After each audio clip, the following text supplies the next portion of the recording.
Good morning, everybody. This is Soul School Network for Sunday, June the 22nd. And thank you so much for being here. My name is Susan, and I will be your host today.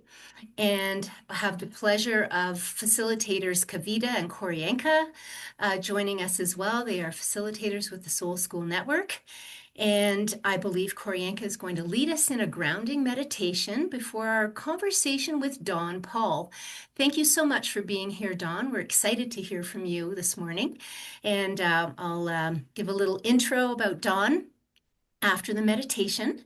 And so, good morning to our viewers on YouTube. Nice to see you. Please do consider joining us in person one day. We'd love to hear from you. Love to have your comments. And at Soul School, we like to talk about all the things that maybe other people aren't willing to, or things that you might not hear elsewhere. We love to have speakers who may not be, well known in the world, but we know there's so much wisdom in this room right now, and others will join us in the future, and we will benefit from these teachings. There's just so much to learn and so many ways for us to expand together, especially at this very interesting time on the planet where there's a conspiracy for us to grow. This is clear to me. So let us turn it over to Koryanka for a grounding meditation, and then we will carry on. Thank you, Koryanka. All right, let's do this together. Let's close our eyes or maybe just soften your gaze if that feels good. We're going to take 3 relaxing breaths in through the nose, out through the mouth. In through the nose, out through the mouth. We'll start scanning our bodies for any tension there might be. We'll start at the head. We'll just observe without making any meaning out of whatever we find. Scan the crown of your head and the back of your head, your face and neck.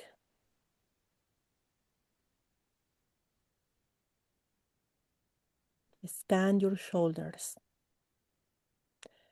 One arm and then the other, all the way down to your hands. We're going to scan our back as well, from the neck all the way down to the final bone of the spine.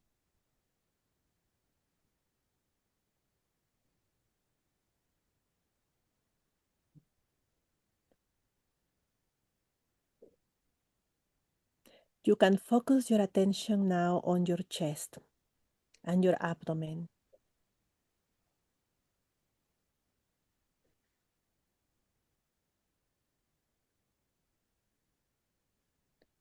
Are there any sensations so far? Any muscle tension? Just observe for now. Continue scanning one leg all the way down to the foot and then the other.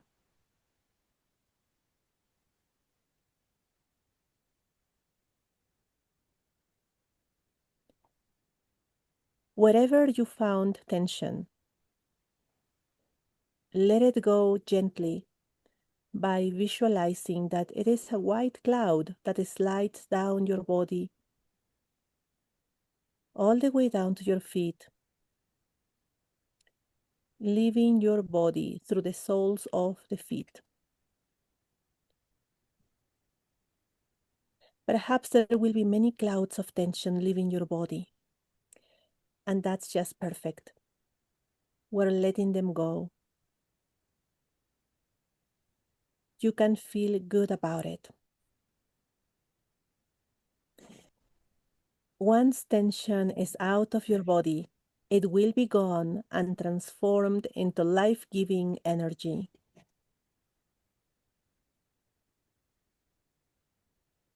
Let's take a deep, relaxing breath in through the nose, out through the mouth. and let it feel good.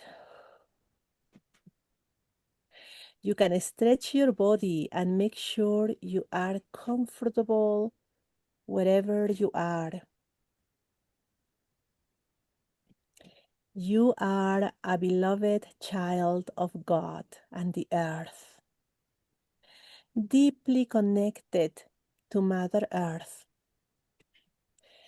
Notice how your feet are planted on the ground, either physically or energetically at all times. Feeling the earth with the soles of your feet. Feel how your energy grows and extends itself from the soles of your feet towards Mother Earth. You are growing energetic roots that go into the moist, rich soil under your feet, uniting you with the Mother, receiving nourishment and love from her.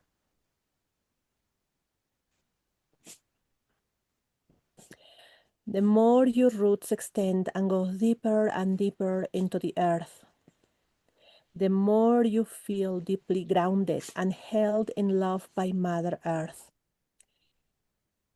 Stay present in this moment.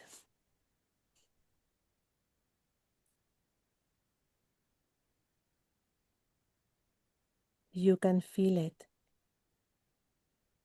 Remain grounded and present in this moment. Grounded and present. Grounded and present.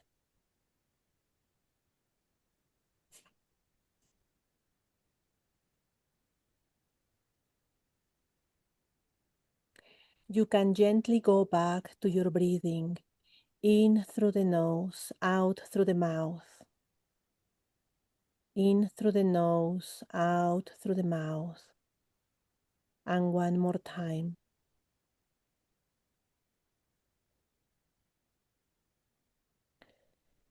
Now you can slowly open your eyes when it feels good to you and move your body slowly as you come back.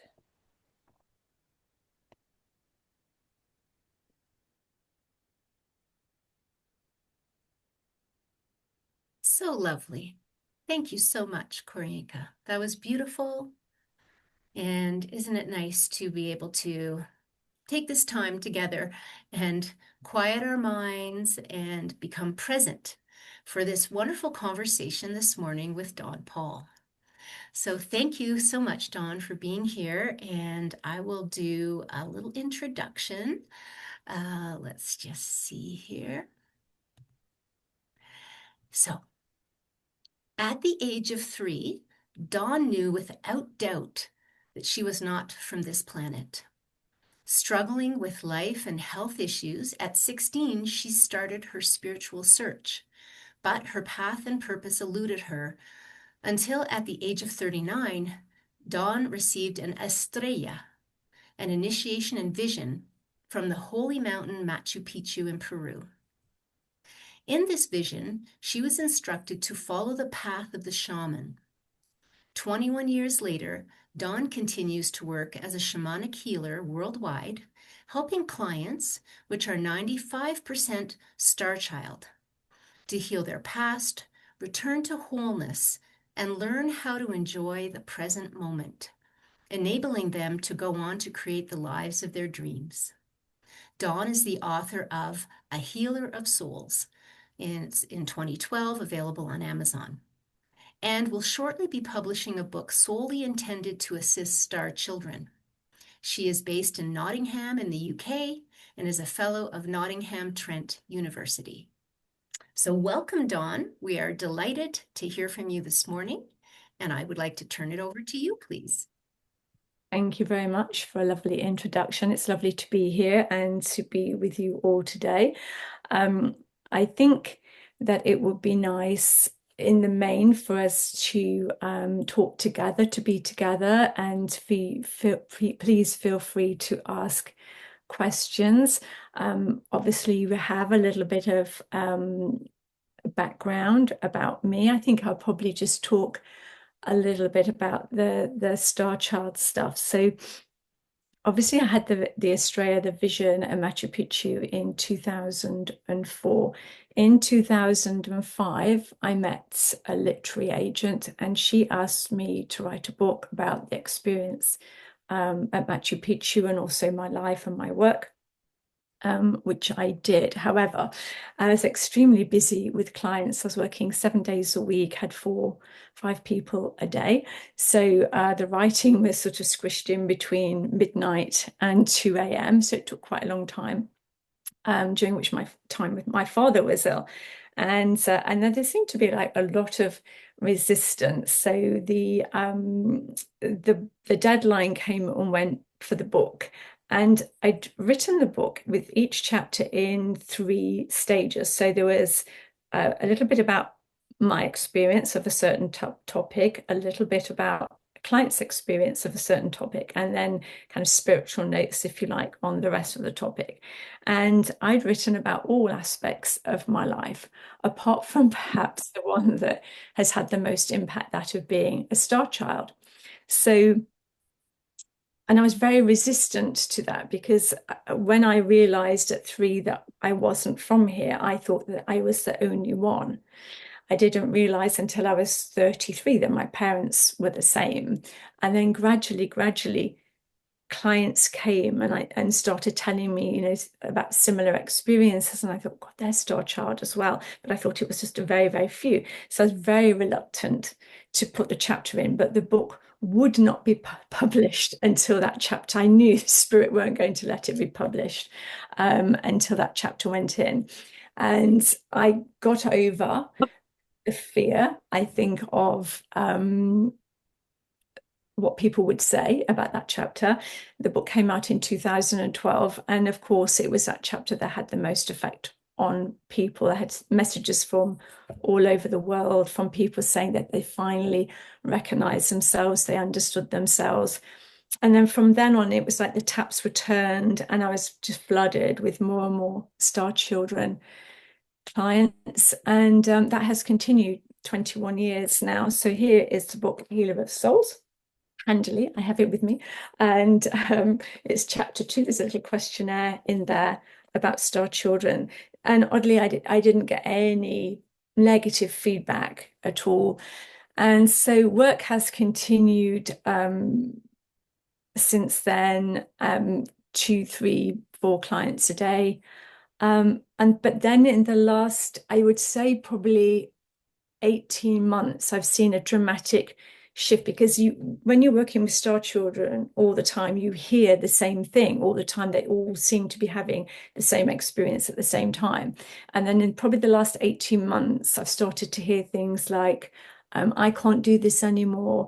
I need to get out of here. I want to go home. And all of a sudden I was like, yeah, this is difficult now. I've got to do something. And there'd been a little bit of an idea about a book solely for star children. And so I wrote it, and it's written. And I'm going to publish it myself, because I've had lots of problems with publishers in the past and with the novel that I had. So it's going to be out probably, I would say, July time, just waiting for some permissions to come in. And the book is set out, really, the purpose of the book is to help star children in every area of life. It isn't a book about star children. It's not about justifying our existence or explaining it, because we know who we are. But it's about how friendships are affected by being star child, about how health is affected, how relationships become difficult, how intimacy becomes difficult.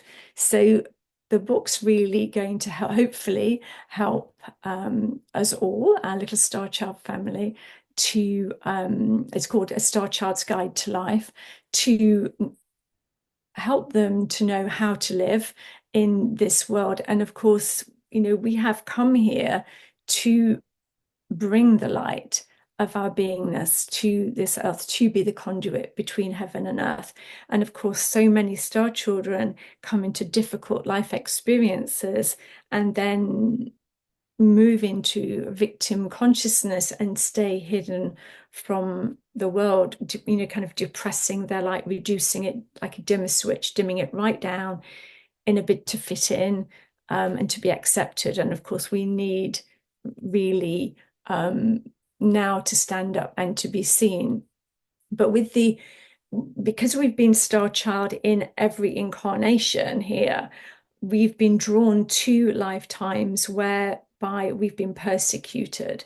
So there's again the double whammy of, if I stand up and allow myself to be seen, then I will probably be persecuted, tortured, etc., etc., etc. So it's about trying to get people to get over that as well, helping clear those past lives so we can shine, so we can be who we're meant to be in this incarnation, which is, I think, possibly with the state of the world, probably the most important incarnation, because Earth is at a pivotal point and we need to do what we came to do. So on that note, I'm happy to take any questions, and then I can make sure that what we do today is going to answer the questions you have rather than me talking about whatever I want to talk about. Is that okay? Thank you, Dawn. It absolutely is. And thank you for that introduction.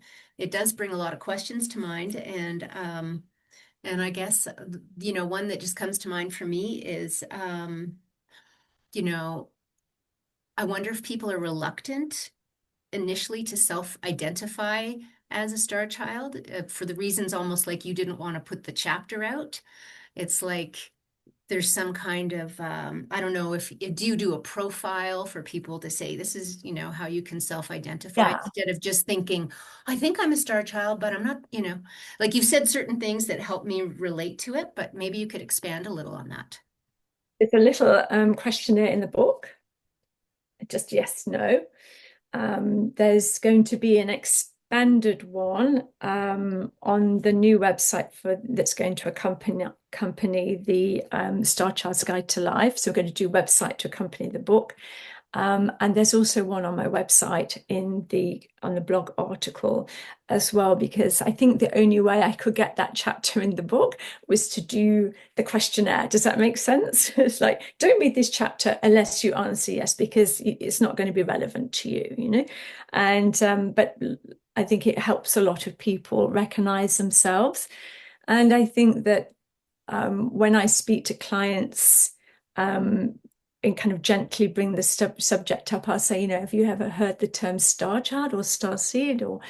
And they're like, often they're like, and have you, do you recognize yourself in that? And they go, maybe. Yeah. So I think it's very few people nowadays that haven't heard of it, that haven't considered it, or even if they don't know the terms, we use to describe ourselves, they just go, I just know I'm not from here. It's a common line, isn't it? I remember saying it years ago. I just feel like I'm not from here, but of course it sounds like a foolish thing to say for most people, maybe, or for a lot of people. So, you don't say it too I often. think it's a hard thing to admit. And I think that when people actually say it, they're very relieved, and when they acknowledge it, and they kind of go, well, I've sort of known it forever, but now it's being confirmed and I can sort of relax into it, and then the rest of their life kind of then makes sense, if that makes sense, like why they've suffered with this, why they've struggled with this, why they've had these parents, and then it all comes together for them. Makes sense. But generally, I mean, it's very few people where I say, have you heard of this? And they're like, no. And in all the thousands of people that I've worked with over the last 21 years, not one person has responded like, what? That sounds crazy. There's not one reaction. They're always like, yeah, I kind of know, really. Thank you. Kevin has his hand up. Go ahead, Kevin. Kind of hesitant to say this is actually extraordinarily rare. It's probably the first time, but I was wondering, would you consider those with angelic lineages to be star childrens and those with deity lineages to be star childrens? Yes. Yeah, That's what I definitely. thought. Yeah, 100%. I mean, I think that whenever I was working with a client yesterday and did a soul retrieval for him, and normally for soul retrieval, you have to go down into the lower world, into the unconscious, subconscious. I had to go all the way up, and the soul part was there, and it was looked like a kind of an archangel with the very, very long Yep. wings the floor, and but then there wasn't like a gown, as in a general kind of archetypical archangel image. We could see the legs and everything, but we definitely saw the wings. And interestingly, now he's got his wings. He said he's able to see and describe other people's wings. He's told me that he'd met a lady. And she had a little bit of grey in her wings last night, which is amazing. So yes, yeah, definitely.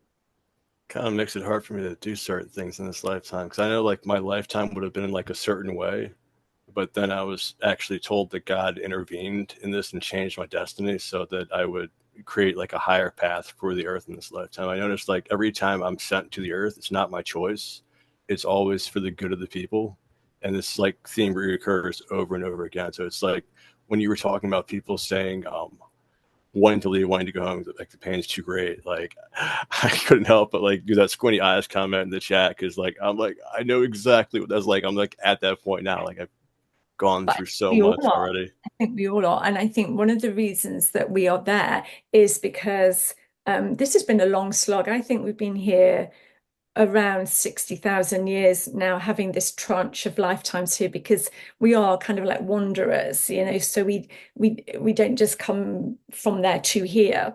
We've been to there, to there, to there, to there, and now we're here, having a tranche of lifetimes here. And I think a little bit like when you're doing a marathon, not that I've ever done a marathon, but I think that I imagine doing a marathon, and I imagine like it's the last half a mile that's like, I just can't do this anymore, I think we're there, and I think it's like we've had enough on a level, but it's about going back to um why we're here. And people seem to think that there's a mistake that we're here. A lot of people interpret it that, ooh, I was all nicely with God and it was all wonderful.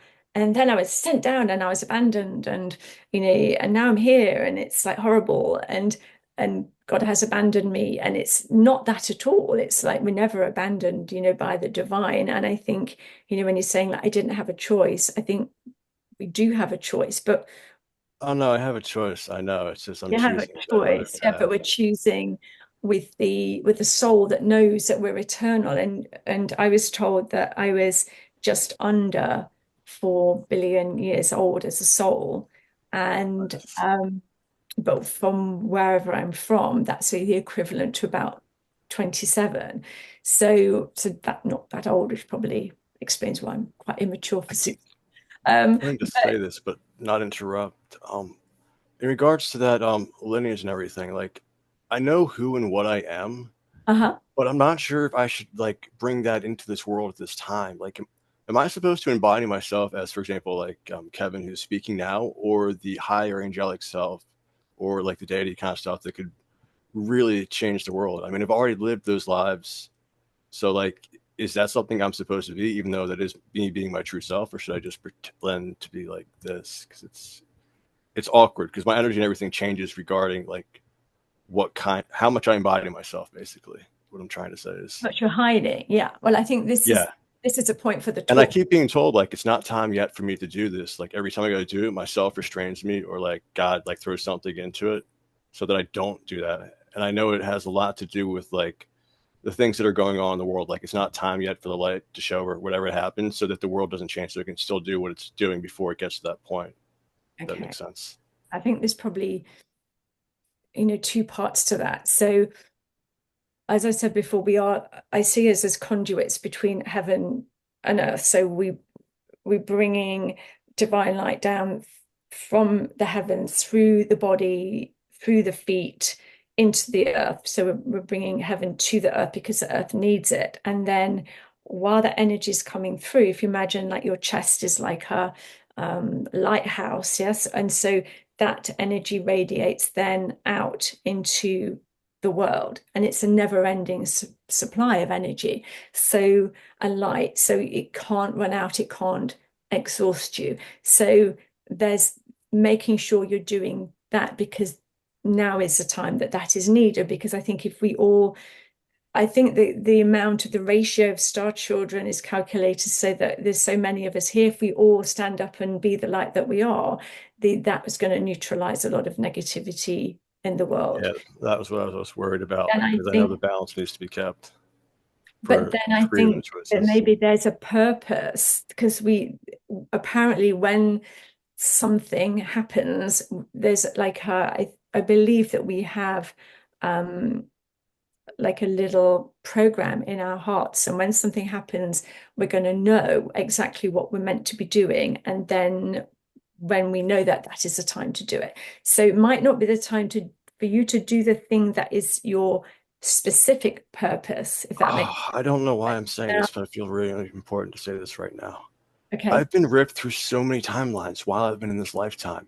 Every Yeah. time I go do something good in one version of timeline and I make that timeline perfect, I get ripped out of it and pulled into another timeline or another version of reality of the same planet. I've lived through so many lifetimes in this one short lifetime as Kevin that it's almost like I've literally lived eons.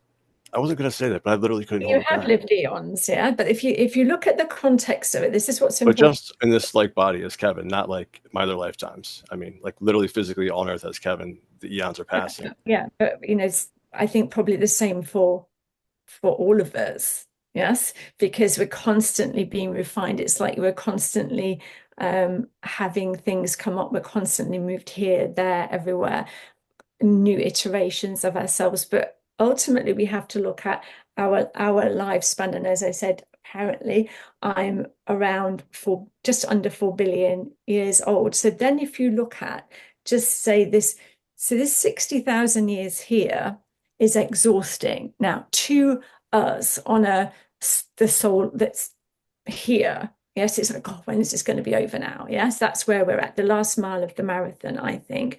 But when we go home, we're going to look back and go, well, actually, 60,000 years in comparison to 4 billion years is like that, really. So then we're going to be like, oh, why did I make such a big thing of that? And I think we have to be very careful about not going into victimhood, because what I've seen is that star children make life here very, very hard for themselves. They take it very seriously. And you have to remember that as a soul, we are eternal. And yes, we've had lifetimes where we've been persecuted, where we've been burnt, dunked, tortured. We've had those, but we are not the body. This is what Jesus was showing us on the cross. We are not the body. Yeah. So it's about remembering I am eternal. I can make this as heavy or as light as I want it to be, really. And it sounds that it's become like a burden to you, and there needs to be a way for you to hold it more lightly. Does that make sense? Well, as ironic as it is for me to say this, like I know like the emotions and everything and all the stuff like I'm expressing right now in the life I've lived. I'm holding it not as me being me, but like for the people, for the events to take place. Like if I was really being me, I wouldn't talk or speak or act like this. It's just me holding the energy in the space so that other things could take place. Okay. Okay. Thank you. Well, it's you doing you, yes. You have to do what you feel is right. So, but just remember that, just try to think of the bigger picture. And while this is difficult now, because we've had a lot, we've been through a lot, even if you look at it from the human perspective, we've had a lot. We've had COVID. Yes, in England, we had Brexit before that. There's all these challenges going on all the time. And so it's getting more and more difficult to be here, but it's about just keep trying to remember the bigger picture. Yeah. Thank you, Kevin. I think I think Michael? I think that yeah. Sorry, Corey, excuse me, go ahead, but Corianka has had her hand up. Oh, so sorry. Go ahead, Corianka. No, that's fine. I just had a quick question. I have heard you speaking about star children wanting to exit this world. And I have heard that before about star children. I'm wondering, as someone who helps people, that's what I do, if star children, for the most part, have that experience. Is that very, very common for them? Maybe they have an episode of that, or is something ongoing for them, or just some star children feel that way, wanting to exit this world. Well, I think if I go back to what I said before, so 21 years helping star children, and then there seems to be how to describe it, like fashions. They all say the same thing about, this, they all say the same thing about that. And then in the last 18 months, all I've heard is, I'm done. I've had enough. Even if, early on in the session, they were like, oh yeah, I'm good. And then they go, I'm not suicidal, but I've really had enough now. And I think so. I think it's a big thing right in the last 18 months that's come up. It's a big theme. I think that's probably the word to use. Does that make sense? So I don't think it has gone. I think it's a recent thing when all of a sudden it's like, "Pff, I'm done now." It's like the final straw on the camel's back, if that makes sense. So in past decades, it wasn't a big thing for Yeah. them, but just Yeah, you recently. get like the occasional person, oh, I'm done now, but now it's almost like all of them saying the same thing. Again, not in a, they're not depressed, they're not suicidal, they haven't got mental health problems. It's just like, I'm tired now. I'm done with this. And I think also the split between um, Earth people and star children seems to have got wider. And then with all the chaos in the world and being able to see that it's like not real, because this is not reality, it's like a hologram, it's being played out. And star children can see it all, but it's almost like, yeah, I'm tired of it now. And I know this and I know that. I just want to go now. I'm done. Yeah. And it's trying to persuade them, like, well, this is, and people go, why is it so chaotic? Why is it so awful? Why is it so terrible? And it's like, well, you Yeah. do not call the fire brigade if Mhm. there is no fire. Why would you need to be here if there wasn't a crisis? Does that make sense? So, yes, it's bad. If it wasn't bad, there would be no need for us to be here. Hmm. Okay, thank you for that clarification. Okay. Michael, you wanted to speak. Go ahead. Thank you. I'm sorry I interrupted. Um, we live in eternity. And because we live in eternity, um, we're a spiritual being having a physical experience. Mhm. And there's no doubt in my mind that one of the major philosophies expounded by the Hindu rishis was a point that really needs to be understood. And it is, you are not the doer. You are not the doer. You are a vehicle. You are a vessel. And that vehicle vessel is intended to hold the light. And there's no doubt in my mind that everyone here, before they came into this physical incarnation, signed a contract to be here by virtue of what is happening. And what is happening is a transition. We're going into fifth dimensional energy. We're ascending. And this moment occurs every 26,000 years. Mhm. We're going from the fifth solar race into the sixth solar race. And within that transition, this is the reason why we're here, because we agreed to come in crisis and hold light.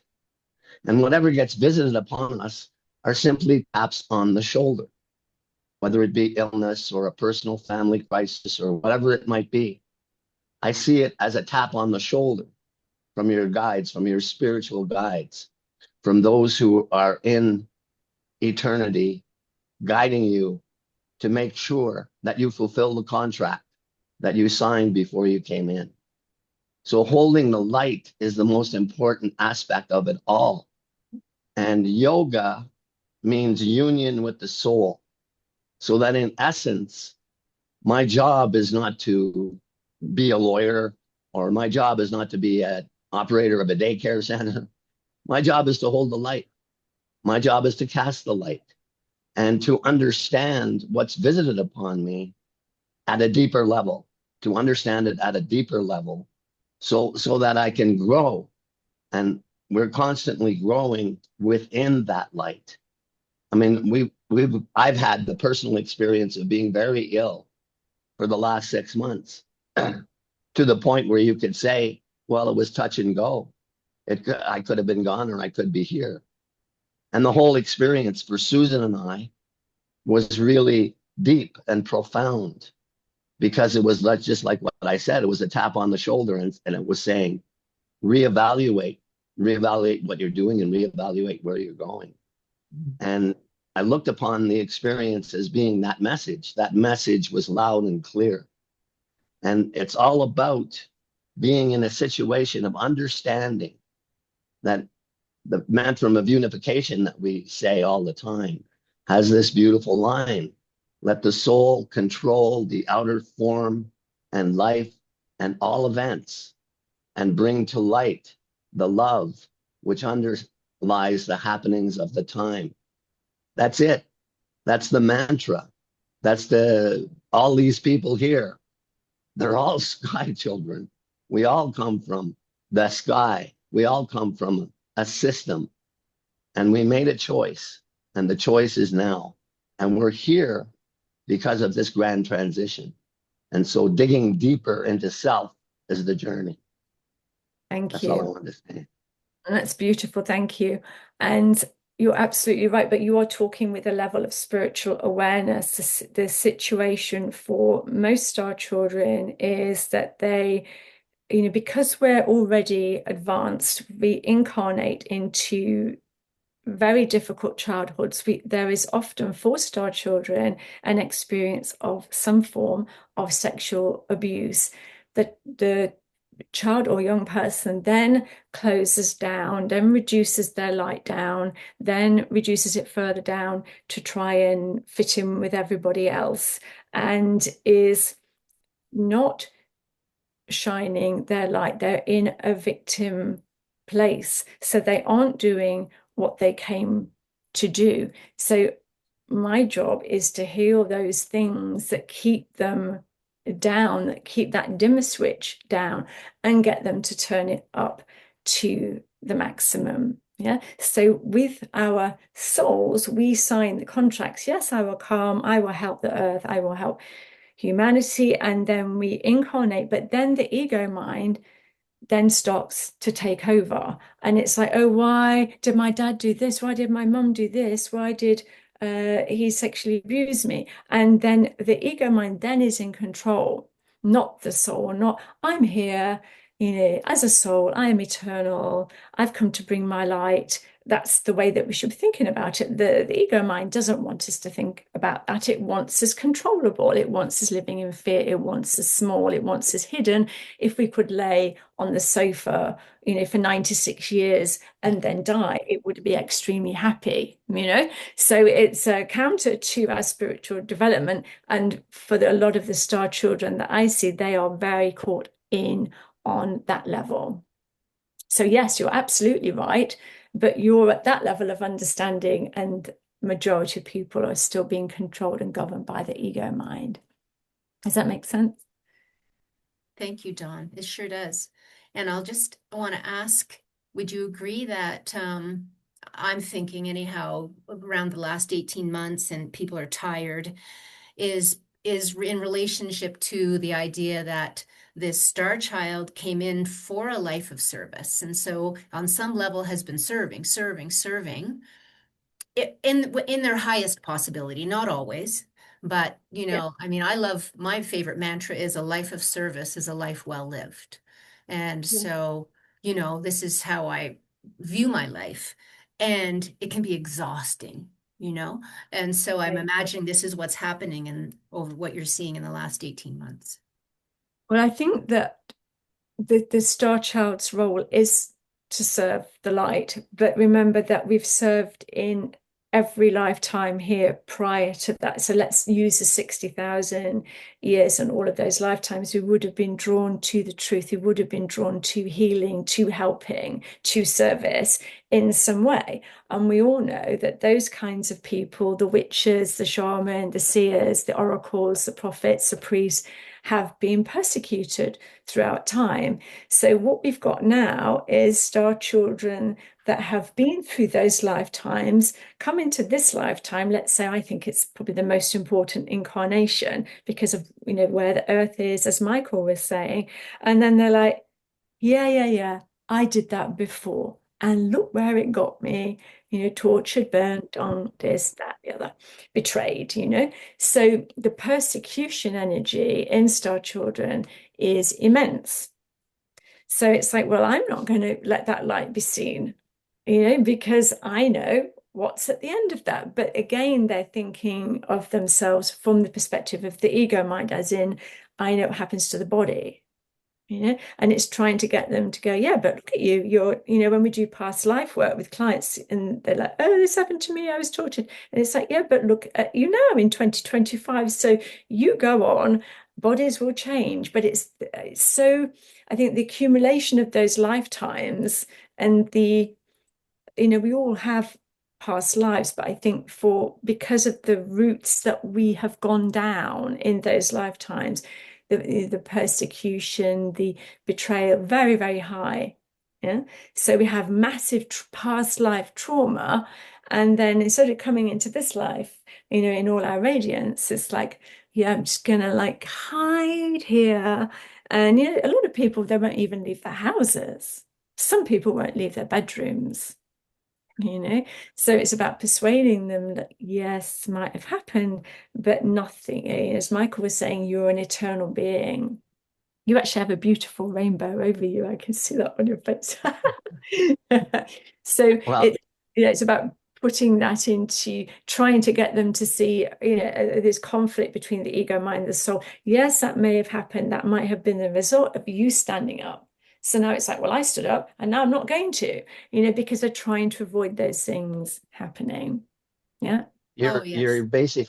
you're basically saying that when people view life through the ego lens, Yes. they're under control. And when we begin to view the world through the soul lens, then everything takes on a different perspective. I'll give an example. From my perspective, everyone is taken up with Mr. Trump. Everyone is taken up with who he is. Who is this man? And from my perspective, he's the energy of Shiva. He essentially has been sent to play a role. And the role that he's playing is the destroyer. He's bringing down an empire by virtue of his stupidity and the way he acts and all of the things that he demonstrates as being ego driven. Are you going to bomb Iraq? Well, I'll tell you in 2 weeks. Maybe I will, maybe I won't. And so all of these kinds of things that are happening at this moment in time say to me that we're in the energy of Shiva.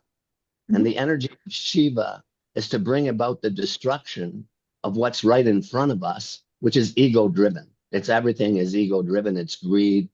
It's just beyond belief. It's also the And masculine, yes. It's the masculine yeah, structures, power. Yeah. and it looks like a mess everywhere. And then I see Ibrahim Traore in Burkina Faso, a 34-year-old military guy speaking the truth. This is a star child if I've ever seen one. This man is unbelievable in relation to what he says to world leaders. He's now on the world stage, surpassing all these world leaders with his moral uprightness, with his insight, with his wisdom.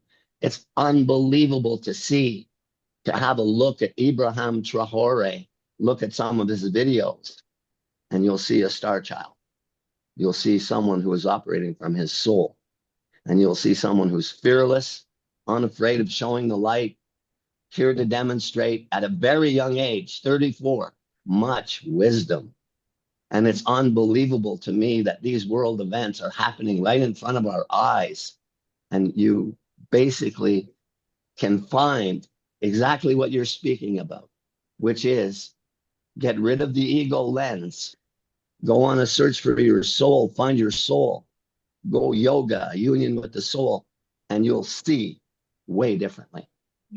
Yeah, we have to see, we've got the physical eyes, which are connected to the ego mind, and we've got the third eye, which is connected to, the higher self, the soul, the bigger picture, that what we call in my lineage, the eagle perspective. So the eagle can go up and it can see the bigger picture.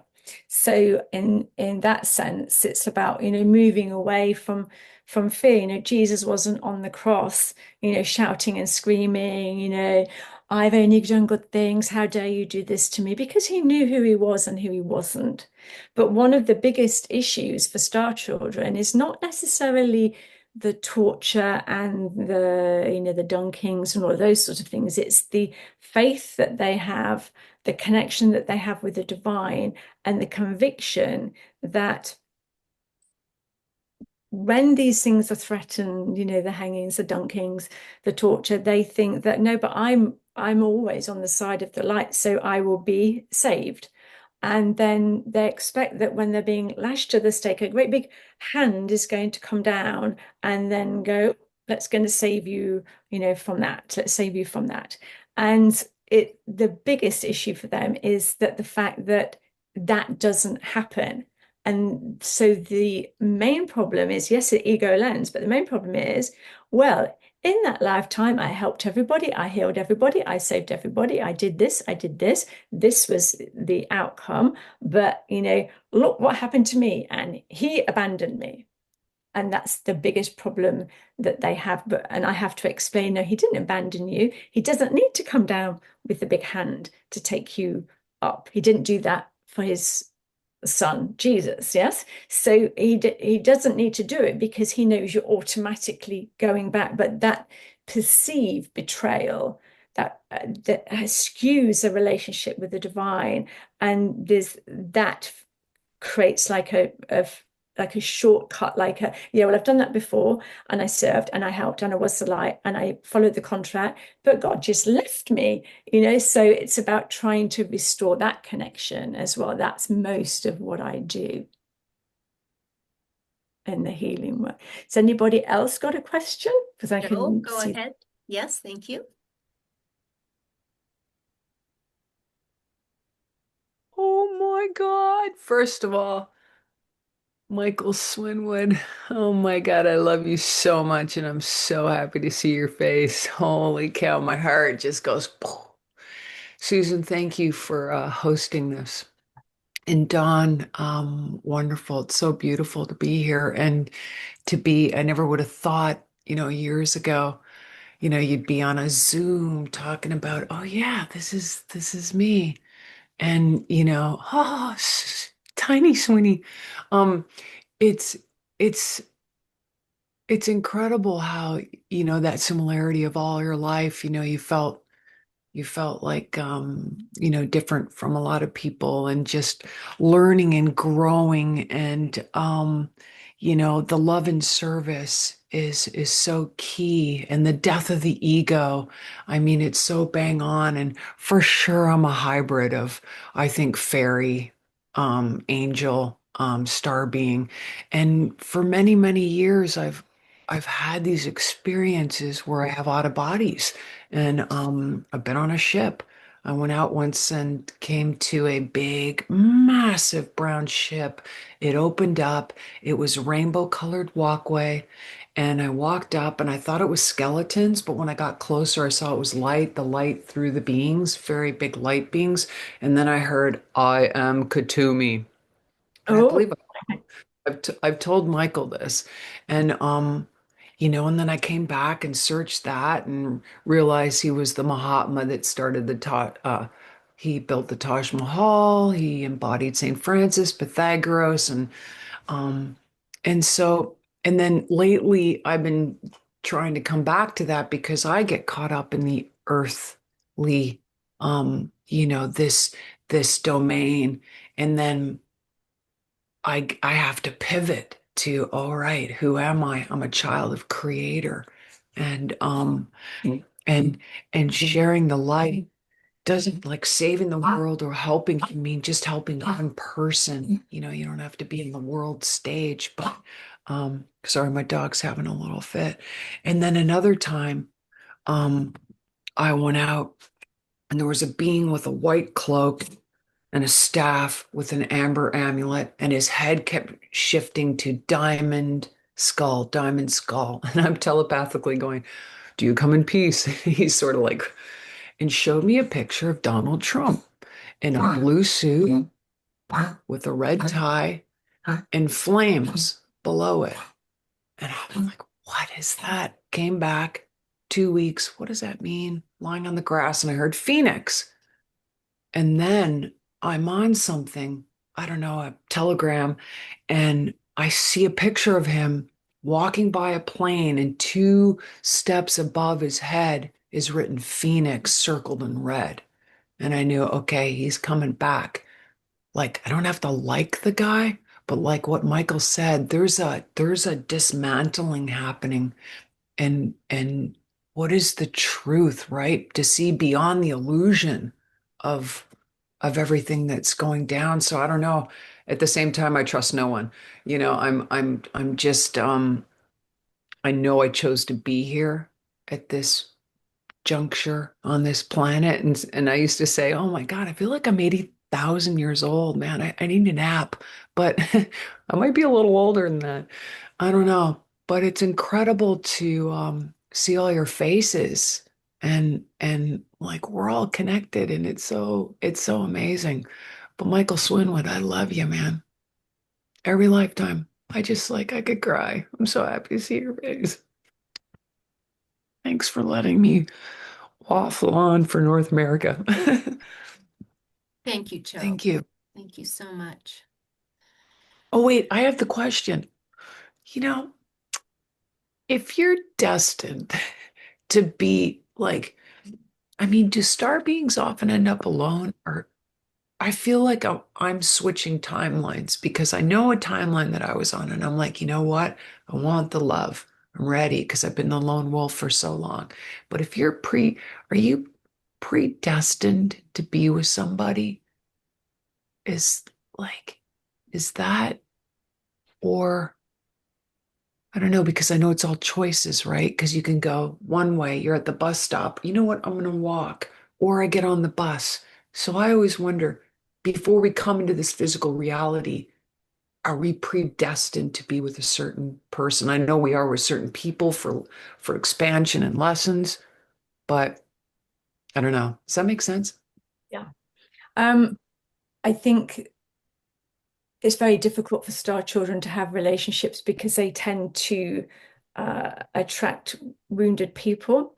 So you think you're having a relationship and you end up, trying to help somebody. So, and I know that, relationships are there to trigger us, to push our buttons, to make us grow. What I've seen with many clients is that in this lifetime, they've not come to have the husband and the 2.4 children. They've come to really do what they came to do, to really focus on that. And if there is a relationship, it's very supportive. They're both working, towards the light, though to be honest, it's very rare.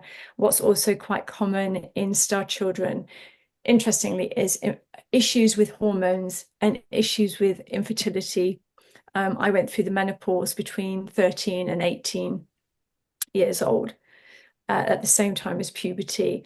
And so I've been unable to have children, and I see this a lot, either hormonal issues or infertility, because again, I think we might have done that in other lifetimes, had the children and the partner, but this time it's about let there be no distraction. So if a partner's going to come in and distract you from your path, I don't think that's going to be allowed. And certainly, I've been single for 4 years. And I'm seeing it in a lot of people. And I'm also seeing now they have got people that kind of jettisoning them off as well. So yeah, I would say so, yeah. And I think we've all had this, we have the twin flame, we have the person that was our other half. A lot of us finding them, but not actually being with them. So overall, I would say yes. I think that the children and the relationships have come down here, and the purpose is up here. I would like to talk because I think you brought up a great theme about purpose, because one of the common themes with star children is as you mentioned, this tiring poking in the back, like, come on, you're supposed to be doing something. Are you supposed to be saving the world, finding the cure for cancer, curing world hunger? And it's a massive, massive responsibility for people. This is another reason that I see star children not standing up, because they perceive that when I stand up, I can't bear that pressure, that leadership pressure, that responsibility then to save the entire planet. And it's a misunderstanding, and it's a misinterpretation of our consciousness, because we're born in on like a Christ consciousness. So the brain interprets that as I must save the world. Yeah, but it's really, no, you have to just come here and be the light that you are. So let that shine out by doing what you love. And all star children are, oh, I have to be a healer. They want to give up their jobs as a solicitor or whatever. I want to be a healer. I have to be a healer. And it's like, no, not necessarily, unless that brings you joy. So I talk in terms of like light bulbs. So if you imagine that there's in this country, there's a 25, there's a 40, there's a 60, there's a 100, there's 160 wattage of light bulbs, ability to illuminate a room. So I think, let's say, if we say star children come in at 60 watts, and their job is to find something they love to get to 100, to get to 160. What they do instead go, ooh, I'm at 60 watts, they're at 25 or 40. I need to fit in. I'm going to dim myself right down. And so they go the opposite direction in a bid to fit in, also finding that it's impossible and they don't fit in.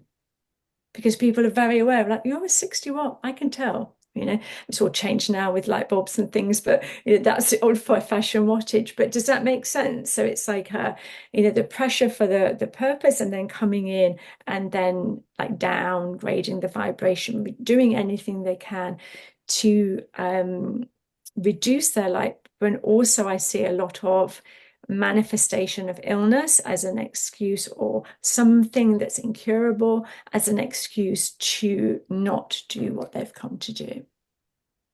So it's like, what can keep me in the house, away from having to earn money, away from having to be in the world and do all the things that star children hate.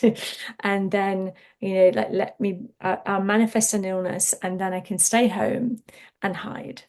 And that is not what we've come to do. Thank you, Dawn. It's I'm thinking about many clients, patients in my career, but more in the last 10 years with agoraphobia, or EMF difficulties. They can't go out anywhere because they're so affected by the frequencies. And as you're speaking, I'm thinking you're probably star children, right? Very sensitive people. Yeah. Yeah, very sensitive. Well, we're very sensitive, but also there can be, other things like fibromyalgia, depression, anxiety. My brother, he's completely let go of, like, I'm not a star child, I'm not going to be star child. That caused autoimmune conditions because he's fighting who he is. And I'm just going to be normal, so then he's had sarcoidosis, all kinds of cancer, all sorts of things, but it's made him, he's like on the edge of life, not able to fully live, if that makes sense. But he's doing what he wants to do. He'll be in bed at 6 o'clock, and life is tiny and to the ego mind controllable. So not only those things, not only those sensitivities, but actual physical illness as well, and mental illness. Yeah, makes sense. Thank you. Kevin, please. I was wondering what you had to say about those who have had prophecies made about them before they returned, and even during their own life. I know you can choose to fulfill the prophecy or not, and sometimes like you really can't get away from it, even if you try. Mm, prophecies made by who? I guess I'll just open up a bit here and say, in context for me, they would be biblical prophecies and stuff made about my life. And I noticed that I can't escape it, no matter how much I try. Well, if And it's your it, contract and you will have agreed to complete that contract as a soul, so any, that's the worst part. but Like, any, I know I can escape it, but I choose not to because of that, but no then matter how that's painful it and that is. ego mind then going, yeah, I'm not going to do that. Fear, isn't it fear-based? If you know what I'm you've, just wondering if I really do break the contract and just live freely, like, what's the result of that? I've never tried to do it in any of my lifetimes, but I'm just wondering since you're here and I could ask.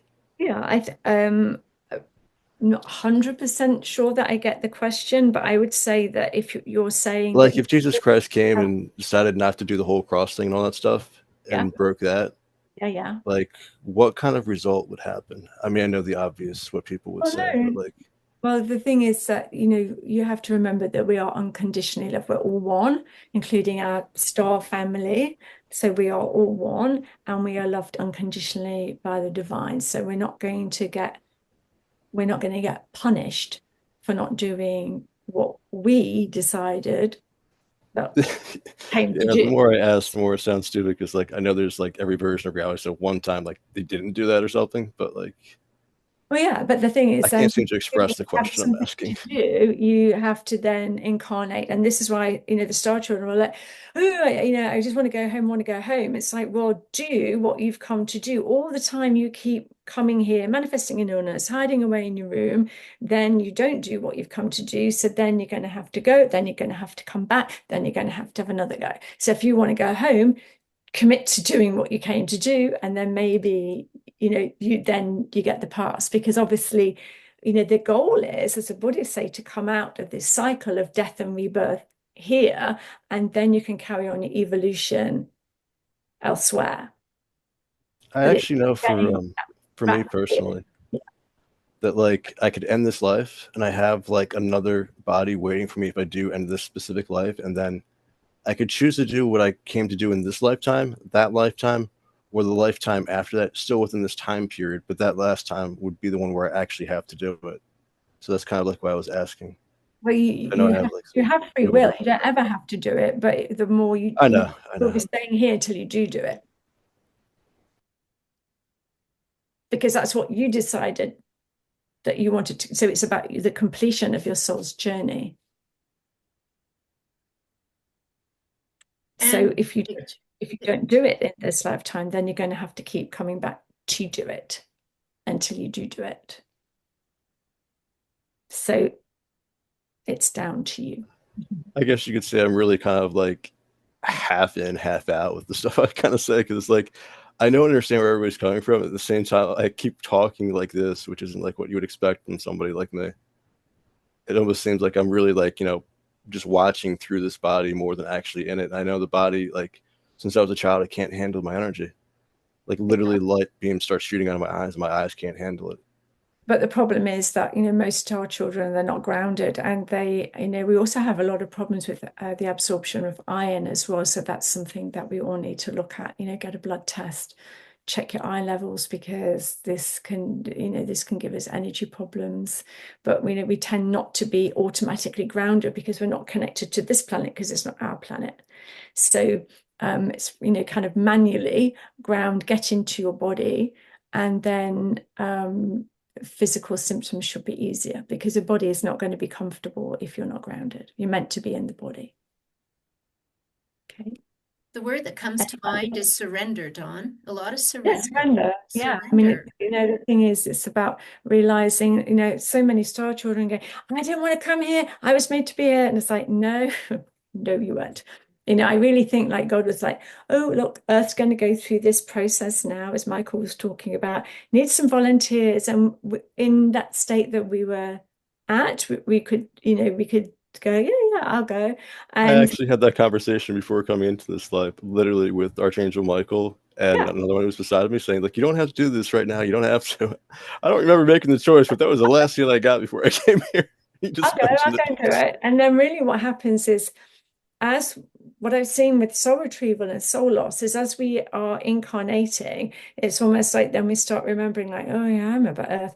Oh yeah, wars, pain, oh, a body, feeding it. Oh, war, battles, wounds and conflict. And then all of a sudden, what seems to happen, if like, let me find a pen with a top. So if we're incarnating like this, all of a sudden we're like, oh yeah, oh maybe I've made a mistake. And we're about to come to the veil, which is where then the memory is wiped of who we are. And then this kind of happens like with the spaceships, rockets that they send up. And then it's bit kind of goes, yeah, I think I'll go back home. And I then think that's actually what I did this bit, because I was born through dead. and then we're here and we're only this little bit when we need to be this bit. So my job is to heal all this and then go and get this bit back, because it's very hard to be here when there's only this bit of you. Does that make sense? Oh no, that's exactly what it's like for me because it is that hard to like be here. Because like for me, like every time I come here, I mean, not like how I've been talking and everything, but like when I really am coming into my body, I'm full on who like people expect it to be, the energy, the memories, everything. And Mhm. then like it all gets sealed away the moment like I step out of that energy. Yeah. It's But it's really I would annoying. say, I would say that you're in a battle between your soul and your ego mind. And you go, yeah, I'm Yeah. going to come here, I'm going to do it, I'm going to be here, I'm going to commit to it. And then your ego mind goes, yeah, but remember what happened It before? doesn't even feel like I have a choice in it, to be honest. Like it feels like somebody's like flipping a switch. Not like It about the could ego be you, mind, it but could be your higher self. No? yeah, that's what it feels like. It literally feels like my higher self is literally saying, no, it's not time, you can't do this, and flips the switch. So trust, and as we've already said, it's about surrendering and knowing that when things are meant to happen, But they will that's be. what I In the mean. meantime, Like, even though why do you I have do these other and not lifetimes know as options? I mean, I shouldn't be saying this in this group because it sounds more like a session, but it's yeah. like if I put the options there for these two other bodies, like literally within 30 years of this time period directly here, like then shouldn't I like be leaving now and going to those lives if the bodies are there? I mean, it's like I feel like I'm letting part of myself down by not actually doing that. I think that it might be this. Obviously, we're going into the personal here, and it's not really the Yeah, I personal. was just trying not to. Sorry, guys. Because it wants it's talking about trying to help star children generally. But if you want to have a session, we can really discuss all of that and definitely. Yeah, I've been thinking about it, and like the only reason I was even bringing this up is just out of consideration for everyone else. Like maybe like this might help somebody here if I was saying it. Yeah. Otherwise, I'd just be shutting up because I really was enjoying listening to what you were saying. Thank you. Does anybody Thank you. else got a question? Yeah. Who else would like to ask a question? Or I wonder, I'm delighted to say that Michelle, who's here today, was who introduced us to Dawn. Michelle, do you have any comments about our conversation? I'm just glad that I'm able to like bring this together. It just kind of came together. I mean, Don was very receptive of it, and it just kind of yeah happened. But I actually do have something. I was thinking of star children and going on medications to kind of suppress their abilities, maybe, or I guess you'd call them abilities, like SSRIs and stuff like that. Mhm. If that's something that it's very common for them to do, just to also to fit in. But you have to remember that you didn't come to fit in. This is Yes. what you did not come to fit in. People go, there's something wrong with me. I'm not like everybody else. And it's like, yeah, that's like, that's how it's meant to be. And also star children, because they're high frequency, they don't tend to react well to medication or alcohol or sugar or all of these things, because we have this level of sensitivity. The body often has a lot of allergies because it's a issue between us in the world, a conflict between us and the world, and then the things of the world affecting the body. So really, it's about asking yourself, why would I take medication to close myself down when I've come here to be me and to bring the light that I have? And lots of people go, oh yes, well, I was really psychic as a child, and so I've really closed all of that down now. And it's like, yeah, but how can you shine the light that you are when you're not being yourself? Yeah, so again, it's this like, oh, better not be who I am. So it's just like manifesting an illness. It's just a way to kind of close down who you are. And it's I think a lot of them, well, I think a lot of them do that before they realize they're star children. They would go on the yeah, SOS to, just because they don't understand it. yeah. And there's lots of people, come for sessions, they go, I have social anxiety. And it's like, no, you don't. And I think it's about, this is why I've, written the book. So when people understand why they are the way that they are, it doesn't really help anybody in life, any star child. They don't suddenly wake up after reading my book and kind of go, oh, I'm really happy here and I'm really feeling part of it all. It doesn't do that, but it explains why you are the way that you are. And also, hopefully, the book's going to show ways in which it can be made. You can make life easier for yourself, but there is a degree of need for surrender and acknowledgement of, I am here, I came to be here, so I might as well do what I came to do. Otherwise, I'm going to have to keep coming here. And I don't necessarily like it very much now. So I want to be off the rat wheel, But yes, between, yeah, calming down. I work with lots of children, as in, small people.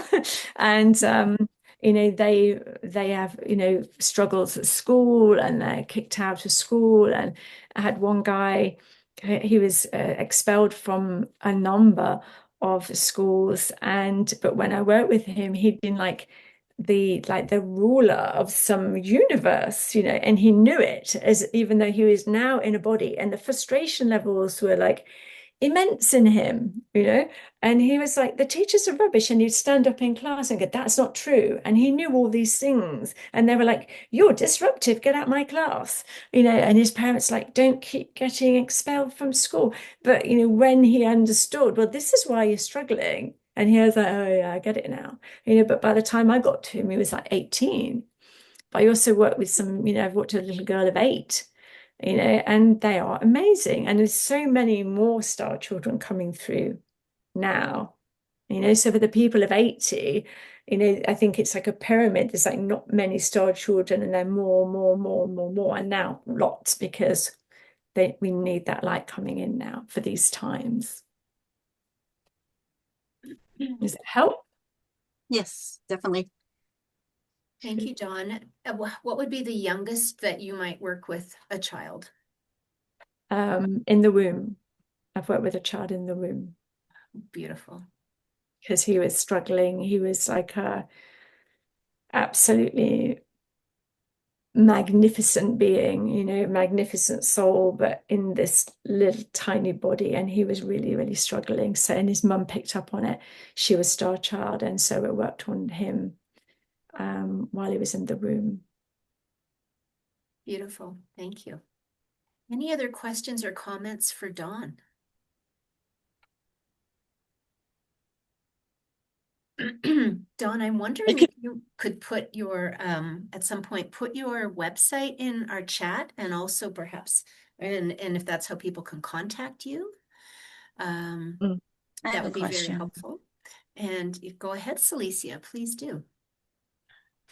Dawn, do you think that it's possible to not ever come back, not to ever have to come back, to be done with your work here on this planet or other planets? I think it's possible to not have to come back here, because I think it's about completion of the tranche of lifetimes here. But even if we aren't, let's say, then we may go to Andromeda and help there, for example, yes. But you can get to a stage where you don't have to go to somewhere, but you will still be helping in the higher realms. So you might be like, for example, it's quite hard to describe, but like an archangel present, you're helping then others. But so you're still going to be helping, but you won't necessarily, be in a body, because we really struggle to be in a body. But you might not be, you don't have to go to another planet, but you will still, because the process never ends. Remember, it's all about evolution. It's trying to get to that, God consciousness. So it's all about working to that. So yeah. Thank you. Thank you.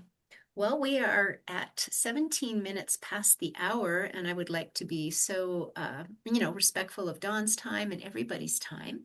But I'm sure we could take another question or comment if there is any. Hi, Sue. I just wanted to Hey, say Corey. hi to everybody. Hi, Michael, and everyone here. It's great to see everyone.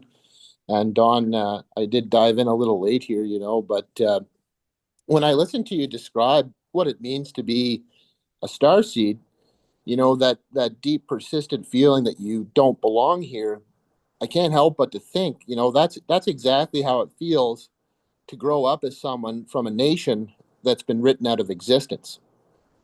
And the group of people that I'm from, and Michael's worked with in great detail there, the Amiqua people, they were literally labeled extinct in all the records, and we weren't gone.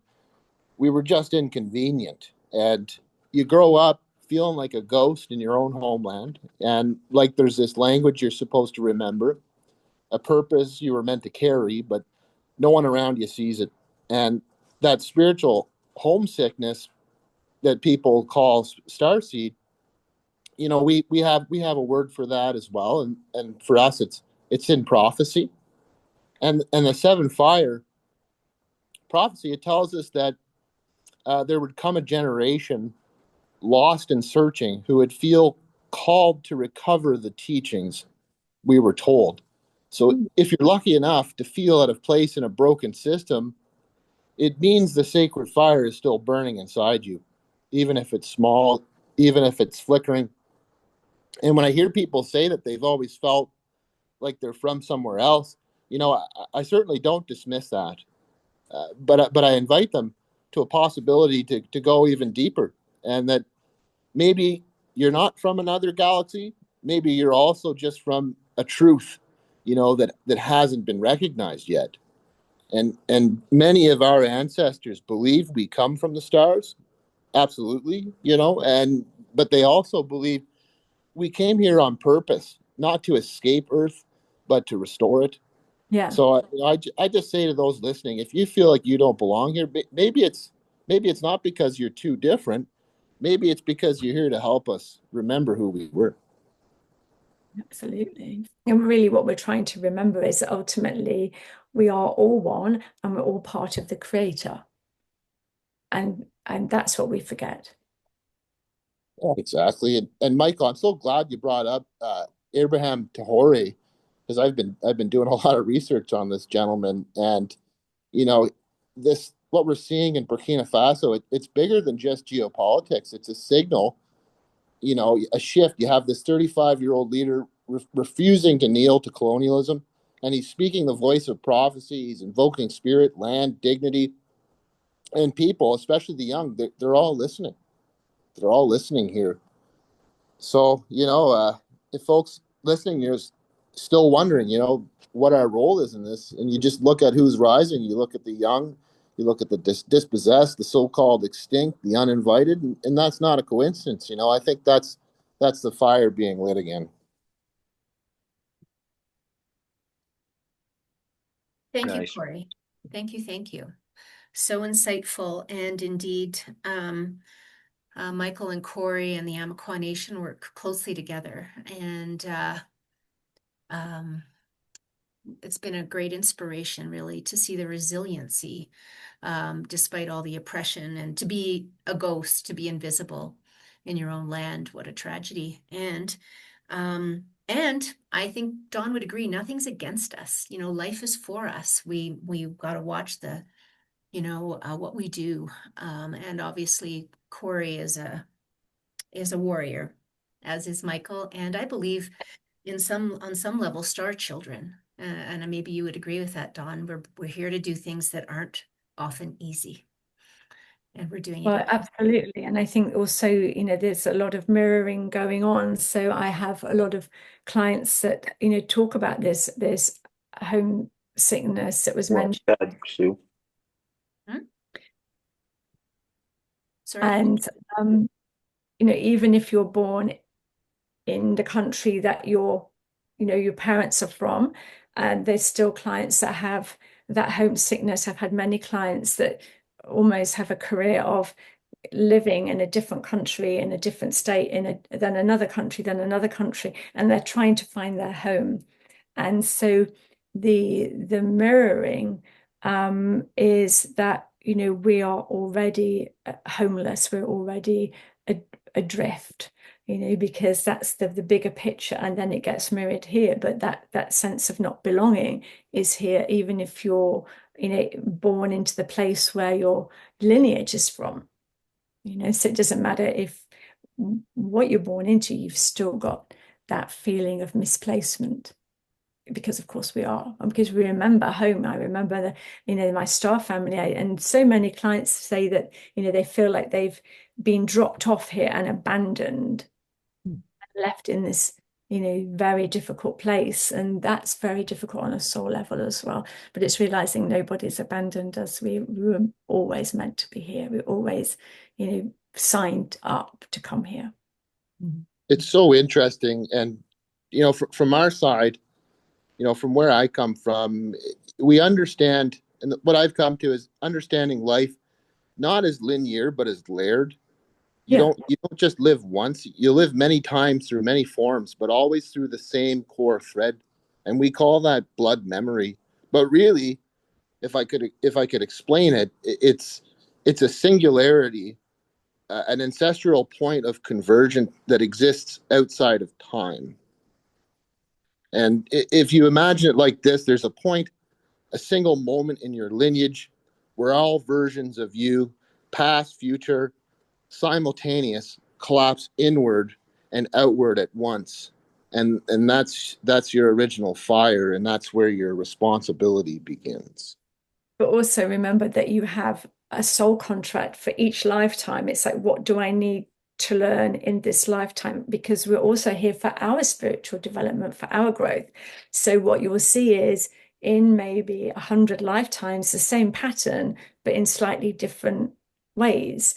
I kill you, you kill me, you kill me, I kill you, you kill me. And it's about this lifetime. What I'm seeing for star children is the lifetime where we're trying to break those very long-standing patterns, whatever they are: abuse of power, having no power, being rich, being poor, having issues with men, women, children, all sorts of things. Whatever it is, the pattern's set up, and there's a thread, and it's about breaking those patterns so we aren't being governed by those patterns, so then we are free to live our lives. Does that make sense? It's really beautiful when you put it all like this, and you're not just one person wandering lost. You're a node of a much larger hive consciousness, a living, breathing network of ancestors, descendants, spirit forms, all experiencing reality across different dimensions, but tethered to you right now in the flesh. And that's the web. That's the web, and that's the contract. You didn't just incarnate randomly. You agreed somewhere in that web to come here at this time to carry the memory forward or to repair it. Yeah. And so maybe you're feeling out of place. It's because you remember too much. You remember lives where your world made more sense, or where you had more power, or more freedom, more unity.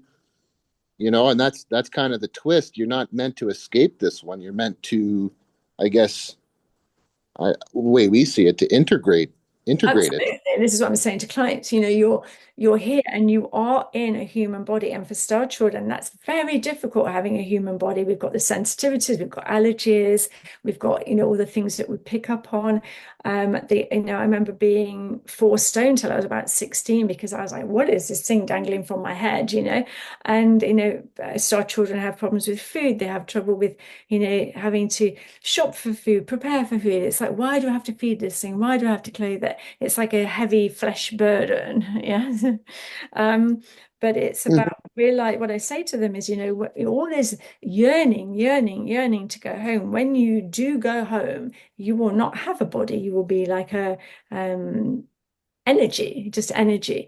And that'll be lovely because we're not going to have aches and pains anymore. But you're not going to be able to taste ice cream. You're not going to be able to have the fantastic shower. You're not going to be able to kiss or make love or smell freshly baked bread or create a piece of art with your hands or a cake or stroke your loved one's hair or kiss your kitten. So it's about while we have a body, while we are here, how can we make the best of this human experience? How can we live it to the fullest? Because star children try and live it to like 10%, how can you live it to 100% and have a really full human experience and with as much joy and fun as you can? Because when you talk to star children about joy and fun, it's like, what are you talking about? I don't even know what you're talking about, So how can you bring that into your life more? And as you were saying, integrate, enjoy it. You're here. You came to have a human incarnation. Don't try and run away from that, but live to the fullest. Smell the freshly baked bread, or what do they say? Smell the coffee. Yeah. Thank you, Dawn. I think that's a beautiful note for us to end off the conversation for today. It's been so helpful and informative, Dawn. Thank you so much. And I imagine that everybody here may be a good candidate to go to your website, to read your book, to do the profile, to do the questionnaire, and see how many yeses and nos. It reminds me of the book on the highly sensitive person, and they, yeah. if you get this number, then you probably are, kind of thing. Maybe many people here have done this. Anyway, I'm going to go to your website. I'm looking forward to your book. You've said so many things here that I could relate to, and it's been very helpful.